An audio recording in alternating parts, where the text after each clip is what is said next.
thank you all for being here today. We have several members of Congress here, and we're here today at one of America's preeminent academic institutions on a very important day and a very important time. Throughout history, Columbia students have contributed to the great storybook of America's life and thought. Visionary American leaders like Alexander Hamilton and John Jay and the Jewish leader Gershom Shashis knew the self-evident truth that was at the heart of this country and once at the heart of this university, and that is that we are endowed by our Creator with certain inalienable rights. They should not be infringed. The founders and the great leaders who had come through this institution in the past believed in religious liberty. They believed in democracy. They believed in morality and virtue and the dignity of every human person. They believed in the free exchange of ideas, and they detested mob rule. We are standing here right now on the steps of the Low Library. In this very building right behind us, Columbia University once awarded Winston Churchill an honorary degree, and it was Churchill who said, "It is manifestly right that Jews should have a national home where they may be reunited." We believe in that principle. And today I'm here to proclaim to all those who gnash their teeth and demand to wipe the state of Israel off the map and attack our innocent Jewish students this simple truth: neither Israel nor these Jewish students on this campus will ever stand alone. Today, Hamas issued an endorsement statement of the protesters on this campus. They called them the future leaders of America. It is detestable. All of this has to be said because the cherished traditions of this university are being overtaken right now by radical and extreme ideologies. They place a target on the backs of Jewish students in the United States and here on this campus. A growing number of students have chanted in support of terrorists. They have chased down Jewish students. They have mocked them and reviled them. They have shouted racial epithets. They have screamed at those who bear the Star of David. Enjoy your free speech. They've told Jewish students who wear the Star of David to leave the country. And shamefully, some professors and faculty have joined the mobs. Things have gotten so out of control that the schools canceled in-person classes, and now they've come up with this hybrid model where they will discriminate against Jewish students. They're not allowed to come to class anymore for fear of their lives, and it's detestable. As Columbia has allowed these lawless agitators and radicals to take over, the virus of anti-Semitism is spread across other campuses. By some counts, as many as 200 universities have a similar form of protest right now. At Yale, a Jewish student was stabbed in the eye with a Palestinian flag, and 45 students were arrested. At NYU, pro-Hamas protesters were shouting from the river to the sea. Anti-Israel encampments are popping up in universities all across this country. The madness has to stop. The madness has to stop. We just left a meeting with Jewish students who told us of the heinous acts of bigotry that they have experienced simply because of their faith. Their bravery is inspiring, much more inspiring than some of the activities we're seeing here. They should never have to confront such hate on an American college campus. It's such a revered institution. Anti-Semitism has been growing in America, and it's clear why. Powerful people have refused to condemn it, and some have even peddled it themselves. From university professors to public officials, people in positions of authority have denied the horrific facts of September 11, 2001, the attacks on the United States that happened right here in New York City, and they've attempted to excuse or to ignore the barbaric attack of Hamas in Israel on October 7, 2023, where Israeli women and children were savagely raped and murdered, and infants were cooked in ovens. Crowds of radical activists have chanted death to America and on our own streets in this country, and some public officials have refused to condemn them. Others have openly defended these acts on campus and the harassing and the intimidation and the threatening of innocent Jewish students simply because of who they are. They've called that peaceful protest, and some have even gone as far as calling for the state of Israel to be eliminated. These are words we expect from Ayatollahs in Iran, not American lawmakers and not American students. And unsurprisingly, It has given way to threats and violence in a generation of students who feel safe in their own classrooms, who don't feel safe in their own classrooms, or where they live or where they worship. Let me say this very simply. No American of any color or creed should ever have to live under those kinds of threats. That is not who we are in this country. Sadly, Columbia's administrators have chosen to let the threats, the fear, and the intimidation of the mob rule, to overtake American principles like free speech and the free exchange of ideas and the free exercise of religion. They have co-opted First Amendment arguments to protect genocide and to elevate the voices of anti-Semitism. They have proven themselves to be incapable of achieving their basic responsibility, which is keeping students safe. We just can't allow this kind of hatred and anti-Semitism to flourish on our campuses, and it must be stopped in its tracks.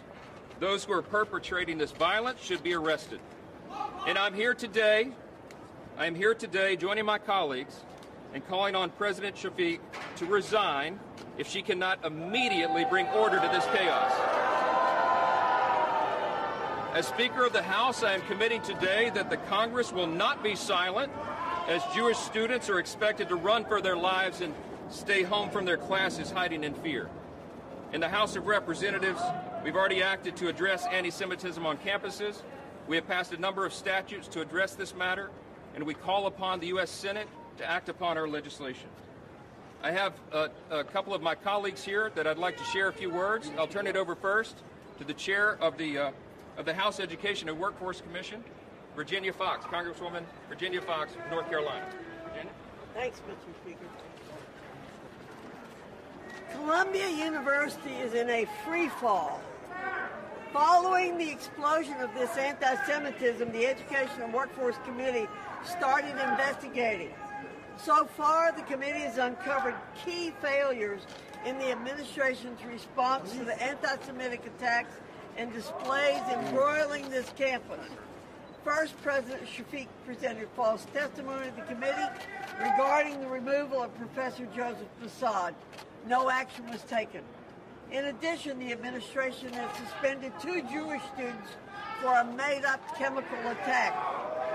So I have a message, President Shafiq, and a message for you all too.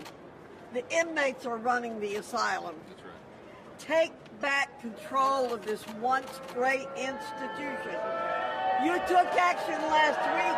It's time to act again. If not, the committee will pursue every possible avenue to create a safe learning environment for Jewish students. I yield back. Next is Congresswoman Nicole Malliotakis from here in New York. Welcome to New York City. Yes, indeed. Well, thank you very much for coming today.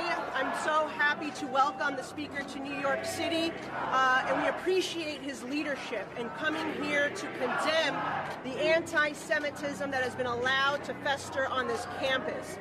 We just met with a group of students who told us that not only have they been bullied, but they've been, many of them, assaulted. They have been spat on. They have had to walk the halls of this campus to see swastikas painted. These are clear examples of anti-Semitism, and it's shocking to see that it's happening in the most diverse and welcoming city in America. It is truly outrageous, and it's clear that the president of this university cannot control the campus. She cannot and will not hold students who are doing these types of anti-Semitic activities accountable, and that she cannot keep the students who are of Jewish faith, who have paid a lot of money and have worked very hard to get to an Ivy League institution like this, that she cannot keep them safe. And that is why I join my colleagues in calling for her resignation. Thank you. Next, another congressman from New York, Anthony D'Esposito.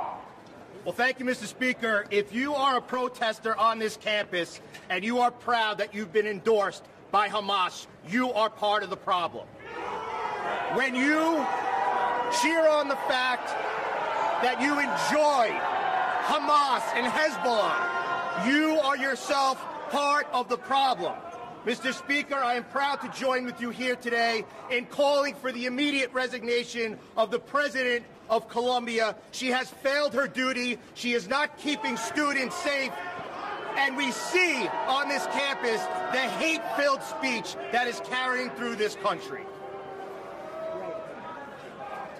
Another New York Congressman, Mike Lawler. Well, thank you, Mr. Speaker, for being here in New York. I want Palestinians to be free, too, from their oppressor, Hamas. And every single one of you students that support Hamas are an absolute abomination. It is shameful, shameful that you would support a terrorist organization that butchered and beheaded and burned innocent women, children, and babies. I went to Israel a month after the attack on October 7th, and I watched a 21-minute unedited video, raw footage of the attack. I watched exactly what Hamas did. And sadly here in America, we have students endorsing the butchering and brutality of a terrorist organization. If you want a ceasefire, the fastest way for a ceasefire to occur is for Hamas to surrender and to release the hostages. And if you can't call for that, you are a pathetic embarrassment to this institution and to students everywhere. It is time for President Shafiq to resign in disgrace. She has lost control of this campus. She has lost control of this institution. And after listening to her comments inside, it is clear that she has no intention of getting this university under control and ensuring the safety and well-being of every student. That is what is entitled to students attending this institution. If the students are not safe, if the institution will not act, Congress has a responsibility to do so, and we will. I want to thank my colleagues for sharing their thoughts here. I want to say this as well. At the start of the American Revolution, the doors of this institution, once known as King's College, were closed. When the war ended, the institution reopened and was renamed Columbia College. It was a shift from the tyranny of the monarchy to the freedom at the heart of the American experiment.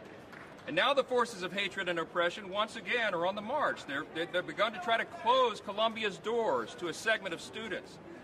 To every Jewish student listening to us, no matter where you are around the country, you have my word. The U.S. House of Representatives will do everything in our power to ensure that you are safe, you can freely practice your faith, and you can go to school, just like everybody else. We will punish those who have allowed this violence and bigotry to go unchecked. With that, I'll take a few questions. Mr. Speaker, what about the anti-Zionist Jews in the camp celebrating Shabbat? We met briefly with the president and her the top officials right before we came out on the steps here. We encouraged her to take immediate action and stamp this out.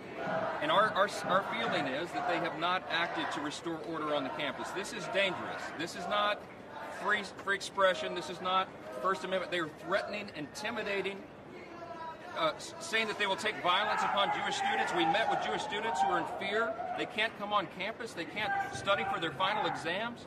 This affects everybody's lives, and it affects the image that we portray to the world. This is not who we are as Americans. It's time to act. Mr. Speaker, have you spoken to the president about bringing in the National Guard? A number of senators have done that. Are you urging the president to do that as well? My intention is to call President Biden after we leave here and share with him what we have seen with our own two eyes and demand that he take action. There is executive authority that be appropriate. If this is not contained quickly, and if these threats and intimidation are not stopped, there is an appropriate time for the National Guard. We have to bring order to these campuses. We cannot allow this to happen around the country. We are better than this. We are better than this, and I'll ask the president to do that, and I'll tell him that very same thing. Speaker, what is the House going to do? So you've moved some things. What is your plan? The House has been investigating a number of these campuses. There is a nexus to federal funding. If these campuses cannot get control of this problem, they do not deserve taxpayer dollars. That's a very serious issue. You've seen our Education and Workforce Committee having oversight hearings. We have brought the presidents of these universities to Congress to testify under oath, and you've seen accountability begun there. There'll be much more of that. We'll continue to work on legislation to adjust this at the federal level.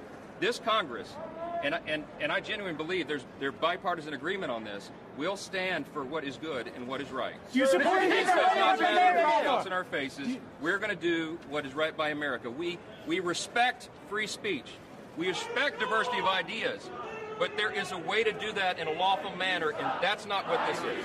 Mr. Speaker, what do you want them? So there are students, some of the student organizers are part of the opposition versus the police. There are two students who has a press conference yesterday saying that they face more anti-Semitic attacks from Jewish students, from Israeli students, than from the group that is in the cabinet. So how do you respond to the fact that they say I'm not sure who the aggressors are, but I will tell you that any of that is inappropriate. It's lawlessness. It's chaos. That is not who we are. We believe in the rule of law. That is one of the foundational principles of America, and it must be maintained. The college campus used to be the place for respectful debate, for the differences of opinion and the free marketplace of ideas to be discussed. That is not what is happening here. You're intimidating and shouting down people you disagree with.